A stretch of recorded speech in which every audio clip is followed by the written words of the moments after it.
Hello class eighth student, कैसे हैं आप। समर ब्रेक आपका ख़त्म हो चुका है और समर ब्रेक के बाद अब आपके असाइनमेंट आने शुरू हो गए हैं। मैसेज के थ्रू आपको पता चल ही गया है कि आपके एग्ज़ाम्स जल्दी ही होने हैं।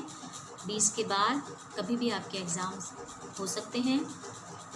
तो बच्चों, समर ब्रेक में आपको हॉलीडे होमवर्क क्यों नहीं दिया गया था? इसलिए नहीं दिया गया था क्योंकि आपको अपना पेंडिंग वर्क पूरा करना था।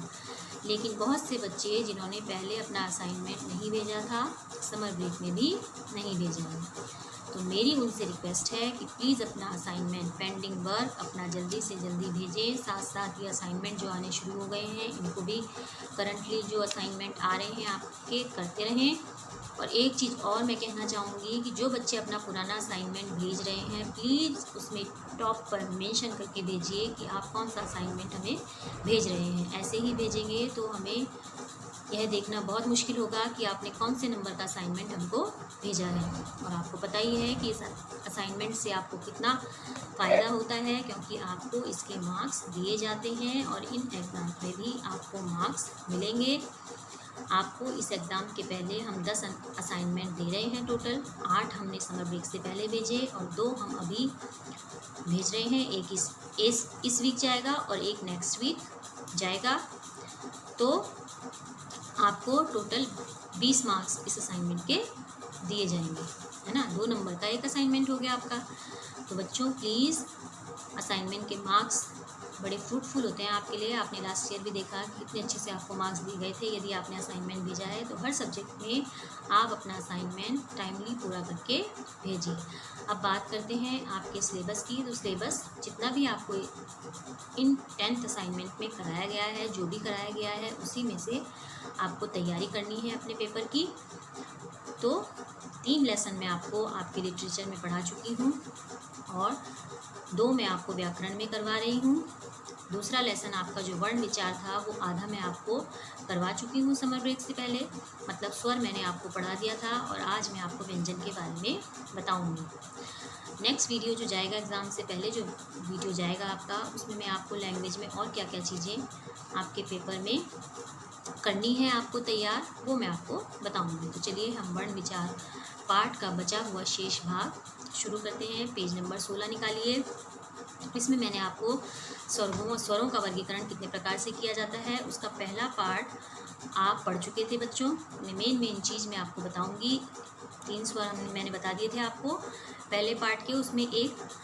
अब दूसरा पार्ट जो है उसमें अनुनासिकता के आधार पर स्वरों का वर्गीकरण किस प्रकार से किया जाता है। तो देखिए आप, अनुनासिकता के आधार पर हम स्वरों का वर्गीकरण कैसे करते हैं। मुंह के साथ नाक से हवा निकलने के आधार पर स्वर 2 प्रकार के होते हैं। मतलब जो अनुनासिक है उसमें मुंह के साथ हम नाक से जो हवा निकालकर आधार स्वर को कितने आधार पर बांटते हैं? 2 आधार पर, एक निर्नुनासिक और एक अनुनासिक। तो निर्नुनासिक क्या होता है बच्चों? जिन स्वरों के उच्चारण में, यानी कि जिनको प्रोनाउंस करने में हवा केवल मुख से निकलती है, मतलब जो हवा है हमारी वो केवल मुंह के द्वारा बाहर निकलती है, उन्हें हम निर्नुनासिक स्वर कहते हैं। जैसे आपके आ, ई, ये जो है ई, ऊ, री, ए, ऐ, ओ, औ, ठीक है।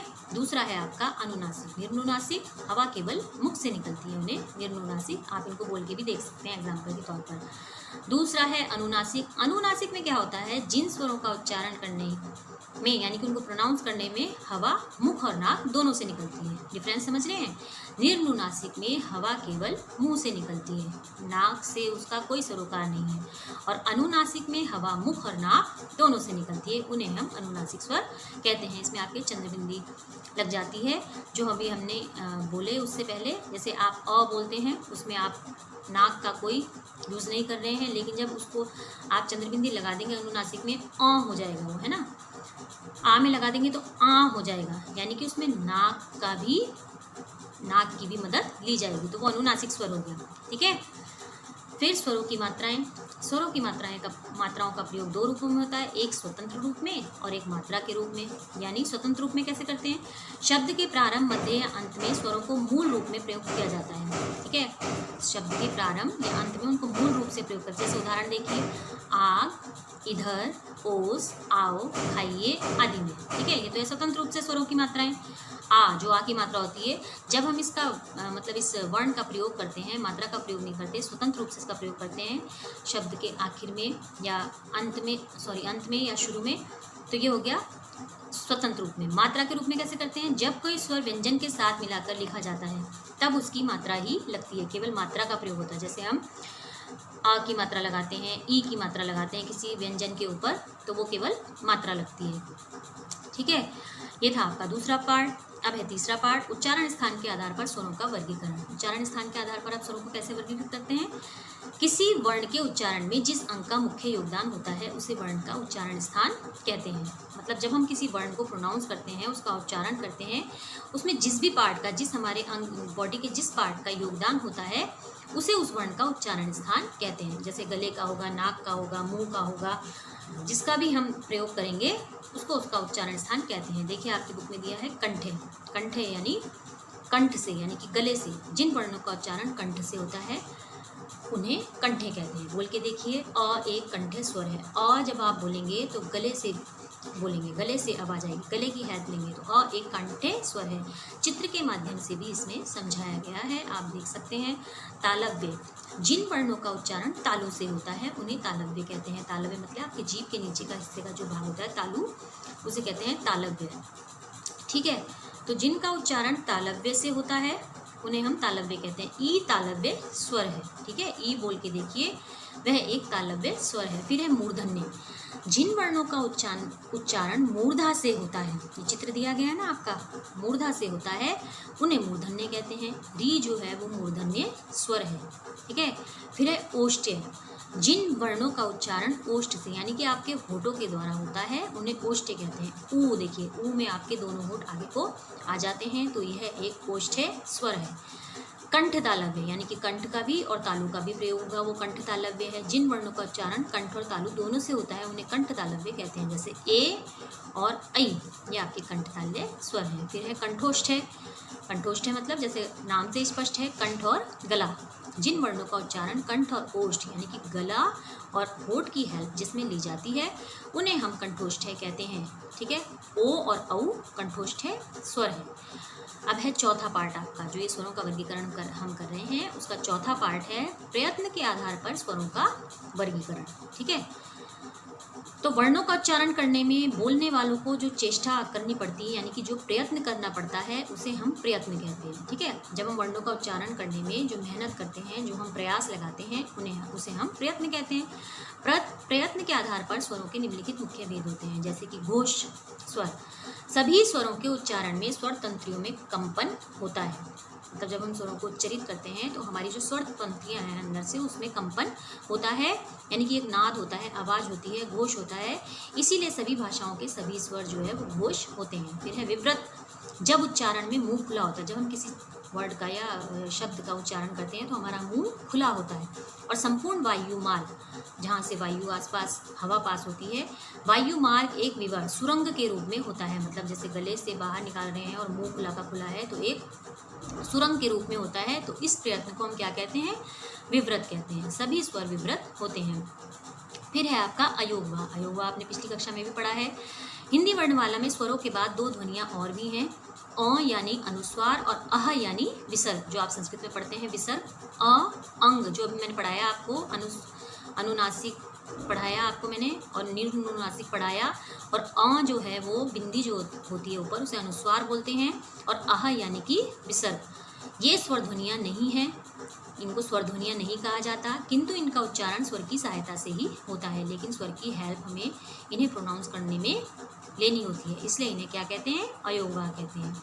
अनुस्वार जो मैंने पढ़ाया आपको, बिंदी जो हम उसके ऊपर लगाते हैं, बिंदी, चंद्र बिंदी नहीं, केवल बिंदी जो हम किसी वर्ण के ऊपर लगाते हैं। अनुस्वार को स्वर या व्यंजन के ऊपर लगाया जाता है। जैसे देखिए उदाहरण, अंक, इंदु, चंपा, संकट, अंगद आदि। हिंदी में अनुस्वार का प्रयोग स्पर्श व्यंजन के प्रत्येक वर्ग के स्वर रहित पंचमाक्षर के लिए किया जाता है, जैसे गंगा, चंचल, कंठ, अंत। ठीक है, फिर आपका विसर्ग दिया है। विसर्ग मैंने बताया ही आपको, विसर्ग जो है आपके शब्द के अंत में लगाया जाता है, स्वतः, अतः, प्रातः आदि। ठीक है, अब पढ़ेंगे बच्चों हम व्यंजन। ठीक है, स्वर हो गया पूरा, अब पढ़ेंगे हम व्यंजन।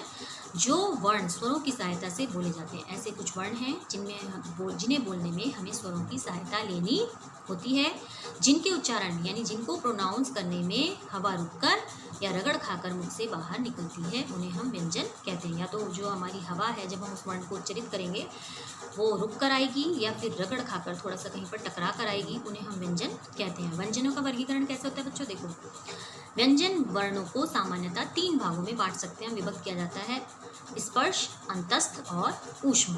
ठीक है, स्पर्श, अंतस्थ और ऊष्म। स्पर्श व्यंजन क्या होता है? क से माँ तक के व्यंजन। ठीक है, जो आपके व्यंजन मैंने शुरू में बताया था ना पाठ के कि स्वर कौन से और व्यंजन कौन से हैं, तो जो आपके क से माँ तक के व्यंजन हैं वो सभी स्पर्श व्यंजन कहलाते हैं। इन व्यंजनों का उच्चारण करते समय मुख से कोई 2 अंग अलग अलग स्थानों को स्पर्श करते हैं। का से माँ तक यदि आपको वर्णमाला आती है तो आप इन व्यंजनों को उच्चरित करके देखिए। ये जब हम इनको प्रोनाउंस करेंगे तो ये मुख के कोई 2 अलग अलग स्थानों को स्पर्श जरूर करेंगे, इसलिए इन्हें हम स्पर्श व्यंजन, स्पर्श मतलब छूना, किसी चीज़ को छूना, इसलिए इन्हें स्पर्श व्यंजन कहते हैं। इनके कितने वर्ग हैं? 5 वर्ग हैं। प्रत्येक वर्ग में 5 व्यंजन होते हैं। प्रत्येक वर्ग का नाम उस वर्ग के पहले व्यंजन के नाम पर रखा गया है, जैसे कवर, चवर, टवर, तवर, पवर।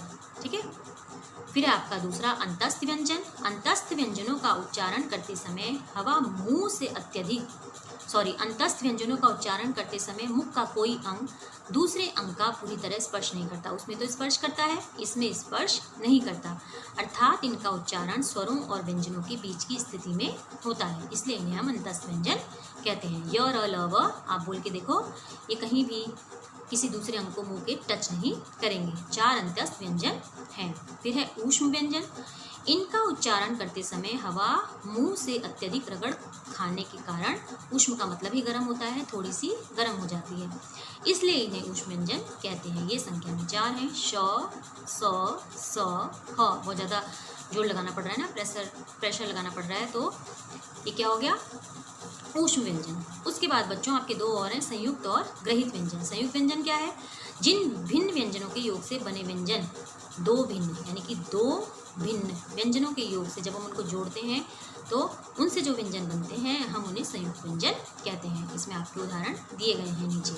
ग्रहित व्यंजन कौन से हैं? ड, ढ। हिंदी की 2 प्रमुख ग्रहित व्यंजन ध्वनियाँ हैं।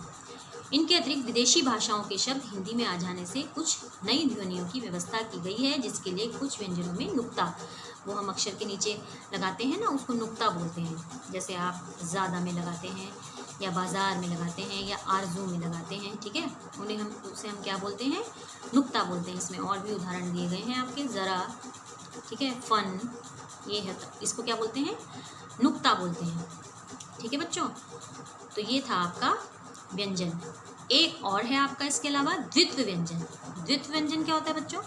जब एक स्वर रहित व्यंजन अपने समरूपी स्वर सहित व्यंजन से मिलता है। एक स्वर रहित व्यंजन अपने ही समान किसी स्वर सहित व्यंजन से मिलता है तो उसे हम द्वित्व व्यंजन कहते हैं।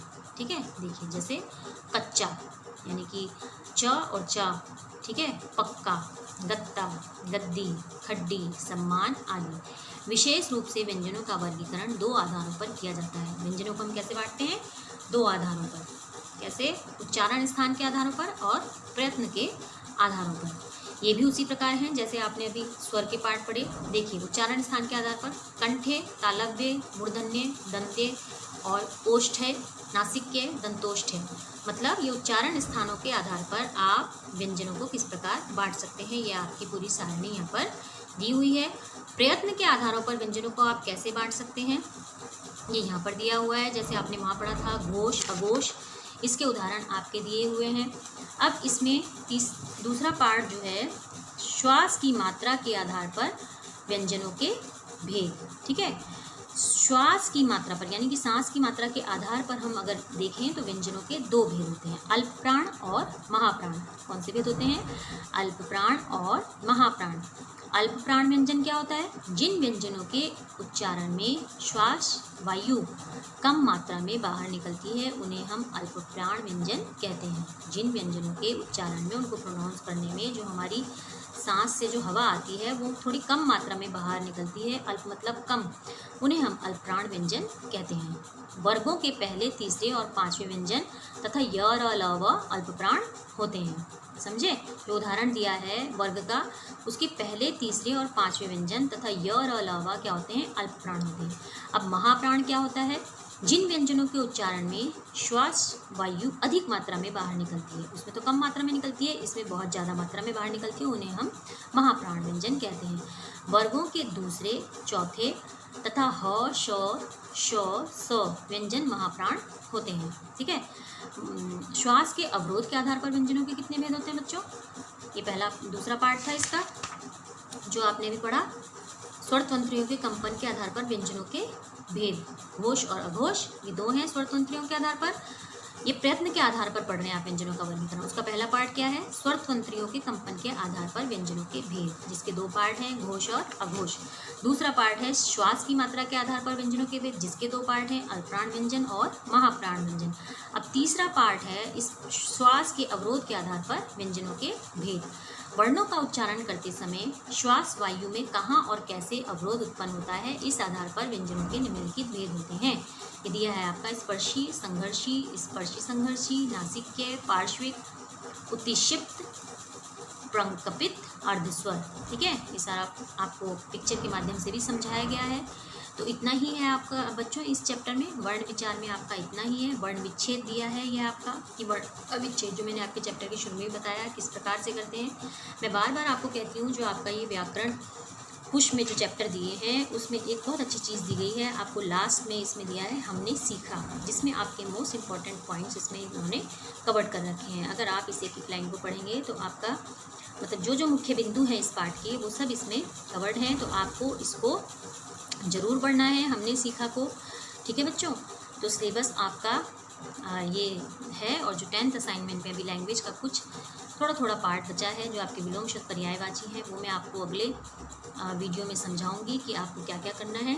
ठीक है बच्चों। तब तक आप इस वर्ण विचार को पढ़िए, पाठ को, और जल्दी से जल्दी हमें असाइनमेंट पूरा कर भेजिए। धन्यवाद।